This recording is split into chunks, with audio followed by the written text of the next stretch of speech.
오늘도 각 처소에서 예배 자리에 함께 하시는 성도 여러분들을 주님의 이름으로 축복합니다. 우리가 수요일과 금요일 주중 예배 시간에 누가복음의 말씀을 계속 살피고 있는데요. 오늘은 누가복음 8장 26절부터 39절 말씀을 근거로 해서 증인이 된 광인이란 제목으로 설교하고자 합니다. 이 본문 앞에 바로 앞에 말씀을 지난 주일에 나누었어요. 기억을 잠깐 되살려 보겠습니다. 하루는 제 아들과 함께 예수님께서 배에 오르셨지요. 그리고 제 아들에게 호수 저편으로 건너가자 이렇게 말씀을 하셨어요. 다른 복음서에 보면 그때가 저물 때, 저녁 때라고 말씀을 하지요. 예수님께서는요, 그날 매우 고나셨어요. 그래서 배에 오르자마자 잠이 드셨어요. 아주 깊은 잠에 빠지셨어요. 마침 광풍이 호수로 내리쳤어요. 그래서 배에 물이 가득 차게 되었고 곧 위태한 지경에 빠지게 되었습니다. 제자들이 예수님을 깨우며 이렇게 말하죠. 주여 주여 우리가 죽겠나이다. 예수님께서 잠에서 깨셔서 바람과 물결을 꾸짖었다고 성경에 말씀하고 꾸짖음을 들은 그 바다와 물결이 잠잠해졌다, 고요해졌다 이렇게 성경이 기록하고 있습니다. 이제 예수님께서 제자들에게 너희 믿음이 어디 있느냐 이렇게 말씀을 하셨고요. 자, 제자들은 두렵고 또 놀랍게 여기면서 그가 누구이기에 바람과 물을 명함에 순종하는가 이렇게 서로 이야기했다. 이것이 본문이었습니다. 그 본문의 핵심은 두 가지입니다. 하나는 예수님은 누구신가? 제자들 향해서 예수님은 누구신가? 이렇게도 묻고 있고 또 제자들의 입을 통해서 오늘 우리에게 그렇다면 너에게 예수님은 누구시냐? 이렇게 묻고 있다는 것이죠. 우리는 그 본문을 통해서 우리 예수님이 창조주 하나님이심을 알게 되는 것입니다. 자, 또 하나의 질문이 있어요. 자, 예수님께서 제자들에게 하신 질문이죠. 너희 믿음이 어디 있느냐? 너희 믿음이 어디 있느냐? 이렇게 물으셨는데 역시나 오늘 우리도 동일한 질문 앞에 서게 되는 것입니다. 예수님께서 너희 믿음이 어디 있느냐? 이렇게 우리에게 물으시는 것으로 받을 수 있다는 것이죠. 오늘 본문은 그 사건에 이어집니다. 예수님께서 제자들에게 호수 저편으로 건너가자 이렇게 말씀하셨잖아요. 근데 그 항해의 목적지가 어디인가가 분명히 나오죠. 26절에 보면 그들이 갈릴리 맞은편 거라사인의 땅에 이르러 이렇게 되어 있습니다.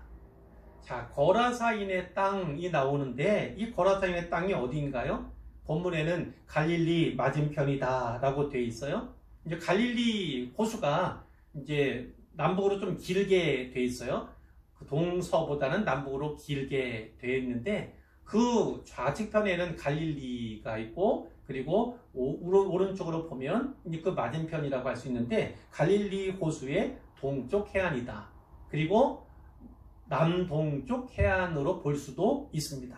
정확한 위치를 잘 모르기 때문이에요. 다른 복음서에는 가다라 지방 이렇게도 나와요. 이름조차가 조금 다르게 나와 있습니다. 그래서 정확한 위치를 파악하기가 어려운데요. 그러나 우리가 알 수 있는 것들도 있어요. 이 거라사 지방은 이방인들이 거주하는 지역임을 우리가 알 수 있죠. 내용으로 볼 때 이제 돼지가 나오고 특별히 돼지 떼를 기르는 그런 내용도 나오거든요. 유대인들에게 돼지는 부정한 짐승으로 취급이 되었었어요. 그런데 돼지 떼 기르는 그런 일까지 할 일은 만무하기 때문에 이 지역은 이방인 지역이다 이렇게 알 수가 있는 거고요. 또 대가벌리의 중심지다 이렇게도 볼 수 있어요. 이 대가벌리는요, 그 지역에 10개의 도시들이 있었는데 그 10개의 도시 가운데 중심지가 되는 곳이 이곳이다.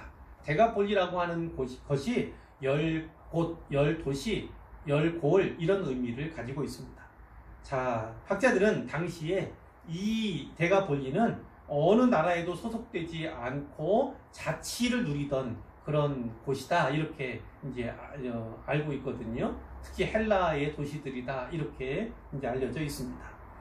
자, 예수님께서 바로 그 땅에 내리셨어요. 육지에 도착을 하셨는데, 자, 그 예수님 일행을 마중하러 만나러 나오는 그 사람이 나와요. 자, 누구였습니까? 도시 사람, 그 도시 사람인데 귀신 들린 자 하나 이렇게 돼 있어요. 귀신 들린 자 한 명이 예수님께 나왔다는 거예요. 만나러 나왔다는 거죠. 마태복음의 병행 본문에 보면 그것이 한 사람이 아니고 두 사람이라고 나와 있습니다. 그러나 마가나 누가는 한 명이라고 얘기를 하죠. 이 뒤에 나오는 스토리들이 그 한 명에 더 집중되고 있음을 우리가 알 수가 있습니다. 자, 근데 이 사람이 왜 나왔을까? 왜 나왔을까요? 이 사람이라면 귀신 들린 사람이잖아요. 그러니까 귀신의 지배 가운데 있는 사람인데 이가 왜 예수님께 나왔을까? 자, 의도를 알 수 있죠. 예수님 일행을 겁주어서 쫓아버리려는 그런 의도를 우리가 짐작할 수가 있어요. 이 귀신이라는 것이 어떤 존재입니까? 물론 이 귀신이라는 것은요, 어떤 문화적, 어떤 사회적인 배경, 그것이 많이 작용을 합니다. 우리에게는 귀신이 이러이러한 존재다, 뭐 이렇게 여겨지는 것들이 있잖아요. 그러나 분명한 것은 성경이 어떻게 정의하고 있는가지요. 귀신은 성경에서 타락한 천사다, 이렇게 또 나와 있고요. 그리고 특별히 사탄을 우두머리로 하는 그 졸개예요. 사탄이 반역할 때 동참했던 자들이다는 것이고요. 또 지금은 사탄 아래에서 그 졸개로 일하면서 악한 영으로 있다는 것을 우리가 알게 됩니다. 사람을 몸주 삼아서 이게 활동을 하잖아요. 그래서 그 몸주 삼은 그 사람에게 들어가서 하나님의 형상으로 지음받은 우리 아닙니까? 하나님의 형상을 파괴하는 그런 노릇을 한다. 그렇게 우리가 알면 되겠습니다. 자, 이 귀신이 어떤 사람에게 들렸어요. 그럴 때 어떤 모습으로 나타납니까? 27절 뒷부분에 보시면 그 사람, 여기 나오는 그 사람은 오래, 잠시 잠깐이 아니에요. 짧은 기간이 아니라 아주 오랫동안 이렇게 됐다는 거죠. 자, 어떤 모습이었어요? 옷을 입지 아니했다는 거죠. 옷은 사람 몸을 보호하는 거잖아요, 말하자면. 뿐만 아니라 어떤 사회적인 삶을 살아갈 때 그 사회성 속에서도 우리가 뭐 이해할 수 있는 부분들도 있잖아요. 그런데 옷을 전혀 입지 않았다는 건 그 사회 속에서 유리된 삶을 살았다. 전혀 다른 사람들과는 어울리지도 섞이지도 함께하지도 못하며 살았을 것을 우리가 알게 되는 것입니다. 자, 뒤에 집에 거하지도 아니했다. 당연한 거죠. 같이 그룹 가운데, 식구들 가운데 함께 살 수가 없는 그런 상태예요. 이 사람은 어디 살았습니까? 무덤 사이에 거했다고 나오죠. 이 무덤 사이는 아마도 공동묘지를 의미하는 것일 수 있어요. 또 아니면요, 뭐 가족 무덤이다 이렇게 얘기하면 빈 무덤이 있었잖아요. 거기에서 살고 있다 이렇게도 볼 수가 있는데, 어찌되었든 묘지와 같은 외딴 곳에서 고립된 생활을 하던 사람이 바로 이 사람이었음을 우리가 알게 되는 것입니다. 자, 29절의 뒷부분에 보면요, 괄호가 나와요. 괄호에 이런 표현이 있습니다. 귀신이 가끔 그 사람을 붙잡음으로, 귀신 들렸다는 거는요, 이따금씩 가끔씩 그렇게 그 귀신이 역사할 때 그가 몸짓옷을 하는 거지, 그냥 아무 때, 보통 때는 보통 사람처럼 이제 살아가는 그런 모습들이 많이 있잖아요. 자, 그런데 귀신이 그 사람을 붙잡을 때마다 어떤 일이 있습니까? 사람들이 쇠사슬로 고랑으로 그를 메어 두었는데, 그리고 지키고 있었는데 그 쇠사슬과 고랑을 그냥 끊는 거예요. 사람의 힘으로서는 그가 아무리 장사하고 또 건장한 남자라고 해도 끊을 수 없는 그것을 귀신이 들렸을 때는요, 그걸 끊을 수 있어요.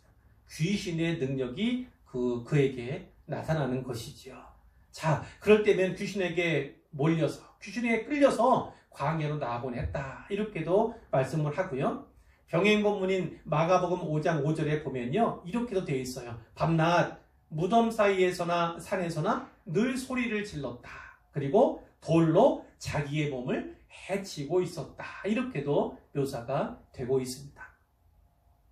자, 28절에 보면, 자, 그 사람이 귀신이에요. 사실은 그 귀신이 부르짖는 거죠. 그 남자의 입을 통해서 부르짖는 소리를 내지만 사실은 이 귀신이 자기의 마음이라고 할까, 그 화를 토해내는 거죠. 자, 부르짖었다고 했는데 화남을 표현하는 것이고 또 다시 예수님과 일행을 위협한다, 이렇게도 볼 수가 있어요. 왜 이렇게 했습니까? 예수님을 보자마자 그분이 누구인가를요, 이 귀신이 즉각적으로 알아챈 거예요.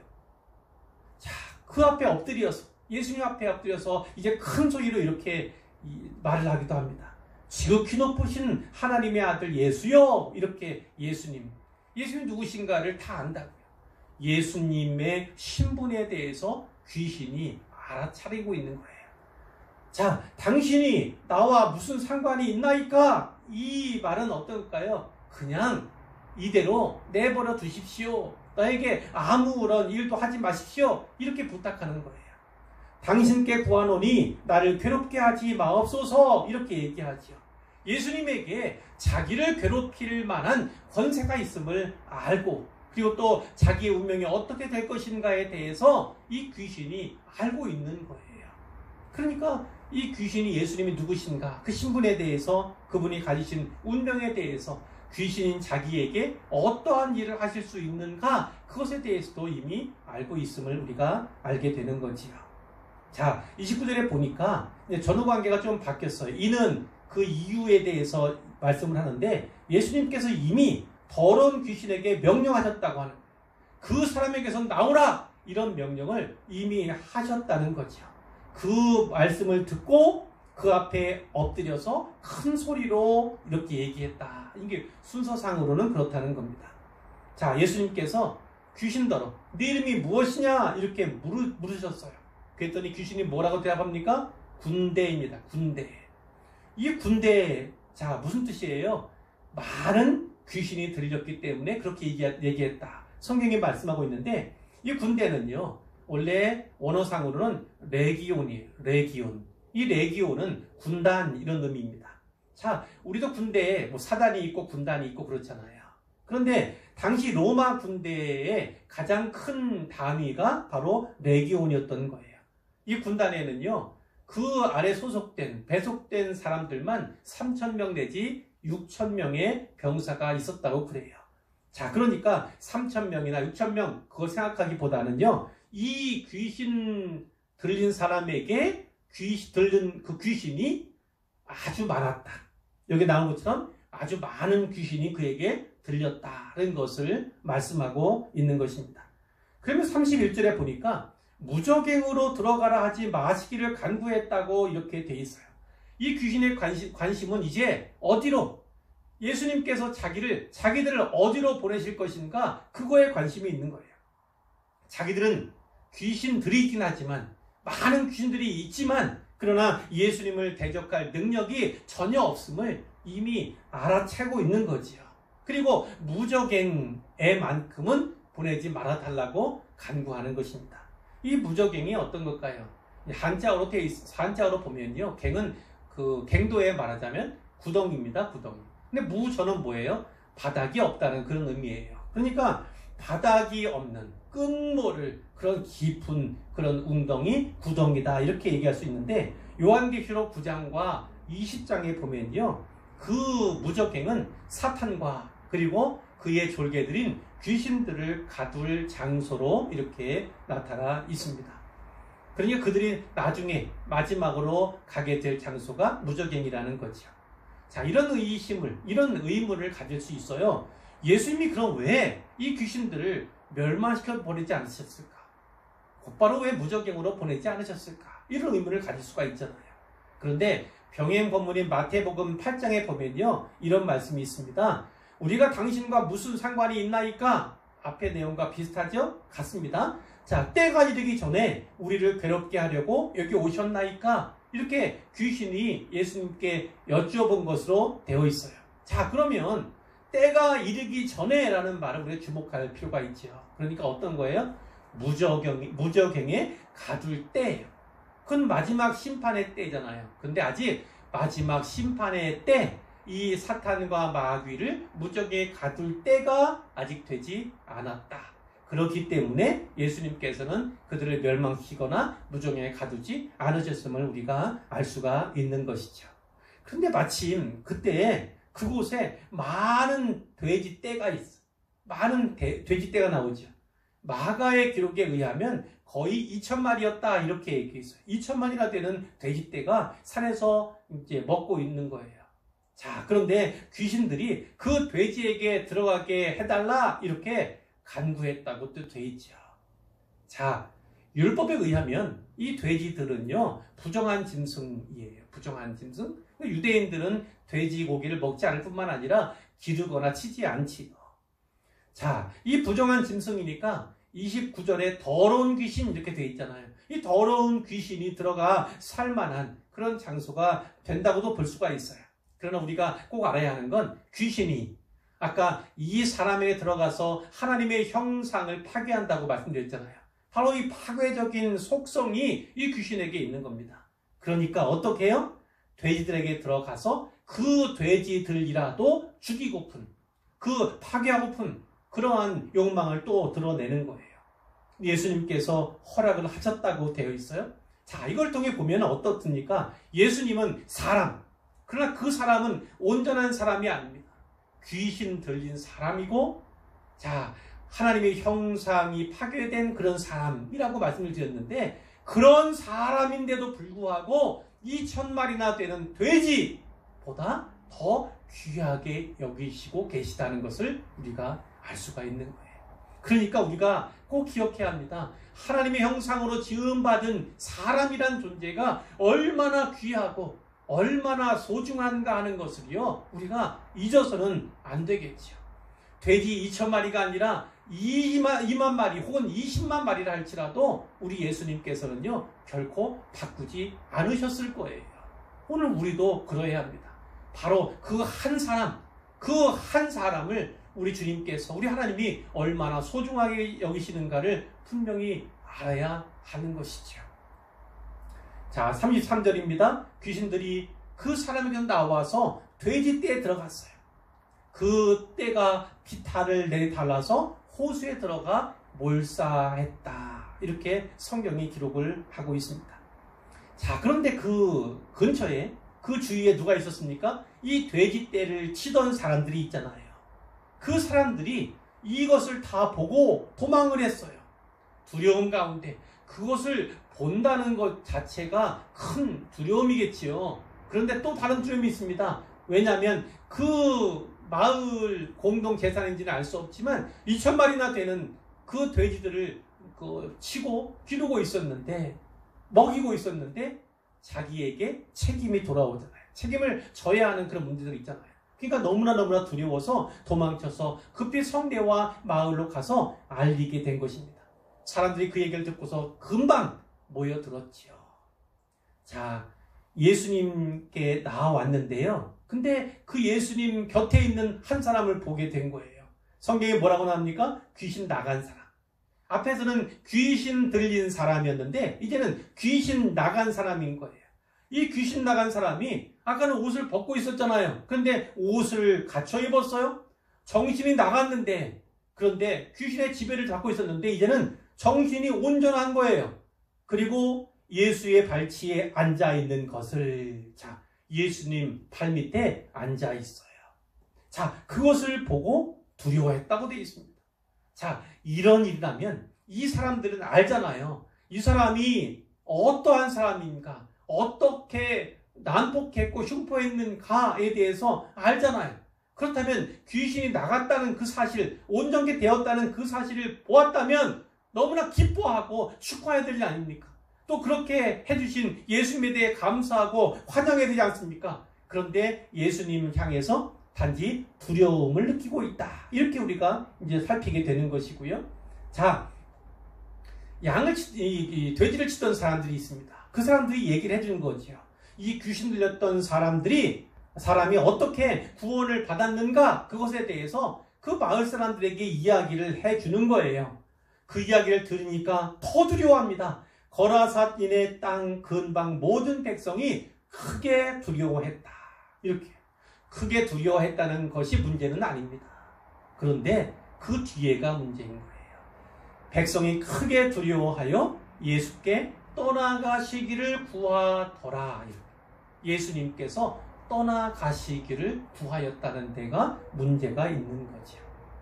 자, 예수님께서 그들의 요청대로 배에 올라서 돌아가시려고 했어요. 자, 그런데 이 귀신 나간 사람이 있잖아요. 귀신 들렸다가 온정태된 그 사람이 뭐를 요청합니까? 함께 있기를 구하였다고. 함께 있기를 구하였다고 이렇게 얘기를 합니다. 왜 함께 있기를 구하였을까요? 어쩌면요, 이 2,000마리나 되는 돼지떼가 호수에 빠져 몰사하는 이 일의 간접적인 원인 제공자가 자기였기 때문에 혹시 마을로 돌아가서 어떤 따돌림이나 아니면 해코지를 당하지는 않을까, 그런 두려움이 있었다, 이렇게도 볼 수가 있어요. 또 혹여나 나갔던 귀신이 다시 찾아오지는 않을까, 그렇게도 또 두려워할 수 있다고 우리가 생각할 수가 있습니다. 자, 그러나 뒤의 문맥을 살펴보아서는 이 말이 함께 있기를 구하였다는 이 말이요, 예수님의 제자가 되고 싶습니다, 이런 의미로 받아들이는 게 온당겠다, 이렇게 생각을 합니다. 자, 그런데 예수님께서 그의 이야기를 들어주셨습니까? 아니요. 그를 오히려 보내셨다고 말씀해요. 보내셨다. 자, 뭐라고 말씀하며 보내셨습니까? 39절에 집으로 돌아가 하나님이 내게 어떻게 큰 일을 행하셨는지를 말하라. 이런 명령을 하셨다는 거예요.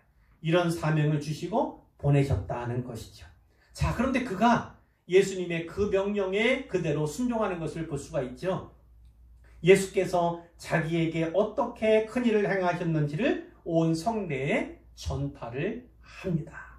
그런데 재밌죠? 39절 앞부분에 예수님께서는 하나님께서 내게 어떤 일을 행하셨는가, 이걸 전하라고 했는데, 이 사람은 어떻게 했습니까? 예수님께서 자기에게 어떻게 큰 일을 행하셨는가를 전파했다고 되어 있어요. 그러니까 이 누가복음의 저자인 누가는 확신하고 있는 거죠. 뭐예요? 바로 예수님이 하나님과 같은 분임을, 예수님이 하나님이심을 분명하게 믿고 있다, 확신하고 있다, 그것을 우리가 알 수가 있는 거예요. 자, 또 하나 궁금한 것이 있어요. 예수님께서 어떤 사람의 귀신을 쫓아내시고 치료해 주셨을 때 아무 얘기도 하지 말라, 이런 말씀도 간혹 하셨잖아요. 그런데 여기서는 가서 말하라고, 그래서 이 사람이 가서 전파하지 않습니까? 왜 이렇게 하셨을까요? 생각해 보니까 이곳은 어떤 지역이에요? 이방인 지역인 거죠. 이방인 지역. 만일 유대인들은 메시아를 기다리는 사람들이잖아요. 이 유대인 지역에서는 예수님께서 가서 말하지 말라, 이렇게 말씀을 하셨었는데, 그 이유는요, 이 유대인들은 메시아를 기다리는 사람이기 때문에 예수님께서 행하신 이 기적들을 보고 어떻게 했습니까? 예수님을 왕으로 삼으려고 이런 욕망을 가졌잖아요. 그러나 이 이방인 지역의 이방인들은 메시아에 대해서 알지 못하고 메시아를 기다리는 사람들이 아니었기 때문에 예수님을 왕으로 추대하거나 그런 우려는 전혀 없었다, 이렇게도 볼 수가 있고, 이 광인이야말로 진짜 확실한 증인, 가서 복음을 전할 때 아주 효과적으로 전할 수 있는 증인이기 때문에 예수님께서 이 일을 사용하셨다, 이렇게도 우리가 볼 수가 있습니다. 자, 이제 이 말씀을 통해서 우리가 몇 가지만 살피고 이제 말씀을 맺으려고 합니다. 오늘 본문은 예수님께서 자기 사명에 대해 선언하신 그런 바가 있는데, 그것에서 일부분을 충족하고 있다는 거예요. 예를 든다면 이겁니다. 4장에서 우리가 살폈는데, 예수님께서 그 고향인 나사렛에서요, 안식일에 회당에 가셔서 설교하실 기회가 있었어요. 자, 그런데 선지자 이사야의 책에서 펴서 어디를 읽으십니까? 이 말씀을 읽으셨죠? 주의 성령이 내게 임하셨으니 이는 가난한 자에게 복음을 전하게 하시려고 내게 기름을 부으시고 나를 보내사 포로된 자에게 자유를, 바로 이 부분입니다. 포로된 자에게 자유를 전파하게 하시기 위해서 이 땅에 오셨다고 이렇게 자기 선언을 하셨다는 거죠. 제가 일부분만 읽어드렸는데 바로 그 부분, 포로된 자에게 자유를 주시기 위해서 이 땅에 오신 그 목적을 이루시는 것을 우리가 보게 되는 것이죠. 그러나 이 광인을 자유케 하신 그것만이 아니라 더 많은, 더 큰 일들도 또한 하신 것을 우리가 알 수가 있어요. 예수님은 모든 속박 가운데서 우리를 자유케 하시지요. 메시아의 사명을 따라서 이 광인, 이 포로된 자에게 자유를 주셨을 뿐만 아니라 이 살았지만 죽은 것과 거반 다름없었던 이 광인에게 새 생명을 주시는 것도 우리가 볼 수가 있습니다. 자, 악한 영의 지배 아래 살아가던 이 광인은 이제 35절에 뭐라고 되어 있습니까? 예수님의 발치에 앉은 자예요. 예수님의 팔 아래에 앉아 있다. 이것은 어떤 의미일까요? 예수님을 경배하는 자가 되었다. 이렇게 해석할 수가 있는데 그와 같이 온전하게 회복시켜 주셨다는 우리가 알게 되는 거죠. 자, 두 번째로 살피게 될 것은요, 이겁니다. 이 광인이 치유됐을 때, 온전케 되었을 때, 그것을 본 사람들이 있어요. 그리고 그 사람들에게 듣고 또 많이 모였던 이 사람들이 있잖아요. 거라사 사람들 이렇게 통칭할 수가 있는데, 이 사람들은 어떻습니까? 결국은 예수님더러 떠나달라고. 자기들을 떠나달라고 이렇게 요청하는 것을 보게 되죠. 왜 그럴까요? 그들에겐 두려움이 있었습니다. 어떤 거예요? 경제적인 손실이 너무나 커서 마음이 상했을 수는 있어요. 그러나 근본적인 이 마음의 밑바닥에는 무엇이 있습니까? 한 영혼이 온전케 되는 것보다 경제적인 타격, 경제적인 손실이 더 크게 다가왔다는 것을 우리가 알 수가 있어요. 자, 광인은 귀신에 매여서 그리 어디에 살았습니까?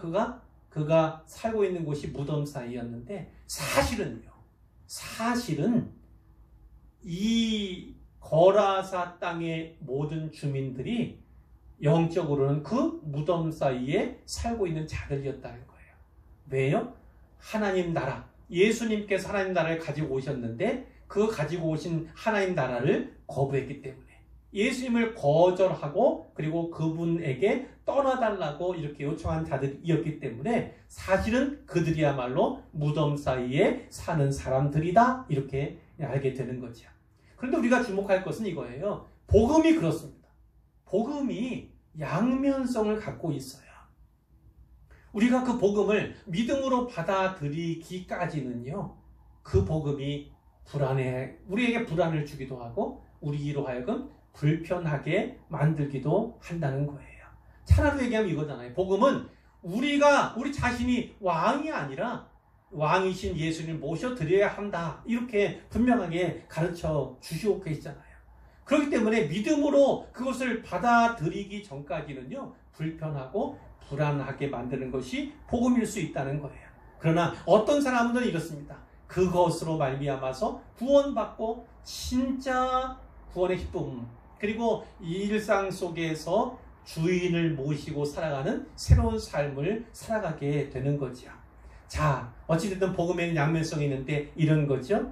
자, 이 광인처럼 귀신 나간 사람처럼요, 예수님께서 함께 계셔 주시기를 원하는 그런, 함께 있기를 원할 만큼 그렇게 복된 소식으로 복음을 받아들이는 사람들이 있는가 하면 이 거라사 땅의 많은 사람들처럼요, 예수님께서 떠나시기를 바랄 만큼 불편한 소식으로 다가오기도 한다는 것입니다.